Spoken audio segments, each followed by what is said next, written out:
तनयो वे गोकर्णे पंडितो ज्ञानी धुंधकारी महाखलः। दोनों को एक ही विद्या अध्ययन कराया गया, एक ही स्कूल में पढ़ाया गया, लेकिन गोकर्ण पंडितों ज्ञानी बन गया और धुंधकारी महाखल खलनायक बन गया। और जैसे रास्ता देखिए, रास्ता एक का सतमार्ग पे चला गया, एक का कुमार्ग पे चला गया। दोनों एक ही स्कूल, एक ही गुरुकुल में पढ़ाई किए, और वैसा होता भी है। एक ही स्कूल में पढ़ाई करते हैं, लेकिन एक सतमार्ग पे चला जाता है, एक कुमार्ग पे चला जाता है। जिस प्रकार मैंने आपको पहले बताया, एक ही तुलसी का दो बच्चा हुए, एक चोर के घर चला गया, एक संत के घर। और जैसे गया उसी प्रकार ऐसे हुआ कि मानो एक पंडा बन गया और एक चोर बन गया। और आए दिन गलत संगति करता धुंधकारी गलत संगति करते करते एक दिन अपने पिता के पास आए। हो पिताजी, बोले बहुत से धन रखे हुए, उस धन को मुझे दो, मैं अपने दोस्तों के साथ पार्टी करूंगा, जाके मदिरा पान करूंगा। अब कितना बार बेटा को पैसा दे। धुंधकारी बार बार अपने पिता से पैसा की मांग करता और जाके जुए शराब में लगा देता। गोकर्ण जी महाराज तो ज्ञानी है, बुद्धिमान है, वो केवल भगवान की भक्ति, भगवान के सत्संग में लगे रहते, जुआ खेलता, शराब का सेवन करता,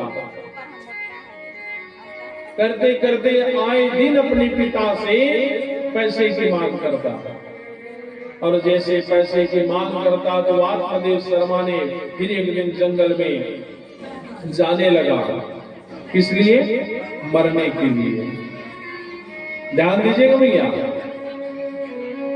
आत्मदेव शर्मा पहले भी मरने जा रहे थे। बोले मेरी जिंदगानी में मेरा कोई बेटा नहीं है, और आज भी मरने जा रहे हैं, क्योंकि ऐसा बेटा क्यों है। तो जैसे जाने लगे और रोने लगे अपने बेटा गोकर्ण के पास, और कहे बेटा अब मैं क्या करूं, ये मेरा बेटा तुम ऐसा जी के काल हो गया है, मानो आए दिन मुझे परेशान करता है और मुझे दुख देता है, मैं कितना पैसा दूं, कितना पैसा दूं। रोने लगा। तो रोते रोते तो गोकर्ण जी महाराज समझाने लगे, पिताजी मानो जिस प्रकार से ये रेल की यात्रा, जैसे हम लोग अब यहां से जाते हैं कहीं, मानो रायपुर जाना है, तो हम रेलवे स्टेशन यहाँ रायगढ़ से बैठे और रायगढ़ से बैठ करके हमें रायपुर जाना है, तो अपने सीट के बगल में एक व्यक्ति बैठा है, और बैठने के बाद जब उसके साथ बैठे और बैठे बैठे जान परिचय वार्तालाप हो गया, और बोले भैया आप कहाँ से हो? तो बोले कि भाई मैं तो उस गांव से हूँ। अरे वहां तो मेरा एक मित्र रहता है, उसको जानते हो? हाँ बोले उनको जानता हूँ। मानो ऐसा घनिष्ठता बात हो जाती है। अब मुझसे जाना था बिलासपुर, तो धीरे धीरे अब बातचीत करते करते सफर का पता नहीं चला, और उसको सफर का पता नहीं चला तो फिर उसे बिलासपुर में उतर गया। अब उसी सीट में, आपको जाना है रायपुर, उसी सीट में एक व्यक्ति बैठ गया, और उससे जब पूछने लगे भैया आपको कहाँ जाना है, तो उसने कहा है तुझे क्या मतलब, मैं कहीं भी जाऊं, चुपचाप बैठना अपने सीट पे, जहां जा रहा है जा। तो आपको ऐसा लगेगा कि मानो ये हमारी सीट से कब नीचे उतरे, लगेगा ना वैसा, कब ये सीट जगह खाली करे। तो गोकर्ण जी महाराज कहते हैं कि जीवन की यात्रा में वैसा यात्री आते हैं। मानो यात्री आए, यात्री जुड़ने का स्थान कहां? मानो एक बच्चा का जन्म हो गया, एक जीवन की यात्रा में नया रिजर्वेशन करा लिया, और रिजर्वेशन कराने के बाद फिर जाते जाते बोले टिकट खत्म, बोले यहां से धक्के मार के उतार दो, और काला वाला टीटी आता है, कौन? यम के दूत, बोले कि आपका रिजर्वेशन यहीं तक था, अब यहां से चलो नहीं तो धक्के मार के निकाल दिया जाएगा। और उतरने का रेलवे स्टेशन कहाँ है? शमशान घाट। मानो चढ़ने का प्लेटफॉर्म जन्मस्थल और उतरने का प्लेटफॉर्म रेलवे स्टेशन कहाँ? शमशान घाट। गोकर्ण जी महाराज कहते हैं कि पिताजी, इस जीवन की यात्रा में वैसे सुख दुख आते हैं, और कोई सत्संगी आ जाते हैं तो उनके साथ कैसा यात्रा चले जाए तो इसका पता नहीं चलता है, और कुछ संगी आते हैं तो ऐसा लगता है कि ये हमारे घर से कब जाए, ये हमारा बेटा कैसे मिला। और कहते हैं क्या? ओ छिटी जल पावक गगन समीरा, छिटी जल पावक गगन समीरा, पंचरचित यह अधम शरीरा, पंचरचित यह अधम शरीरा, छिटी जल पावक गगन समीरा,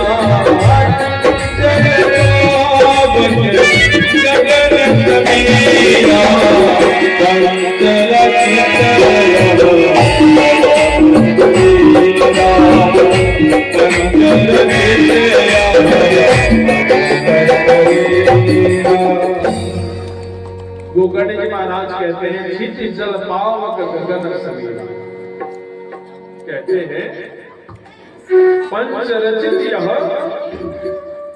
अधम शरीरा। जिस प्रकार से एक जल गिरते हैं, मानो वही जल गिरते हैं, और जल गिर के वो जल सागर में चले जाते हैं, जो गंगा सागर बन जाते हैं। और वही जल जब बारिश होती है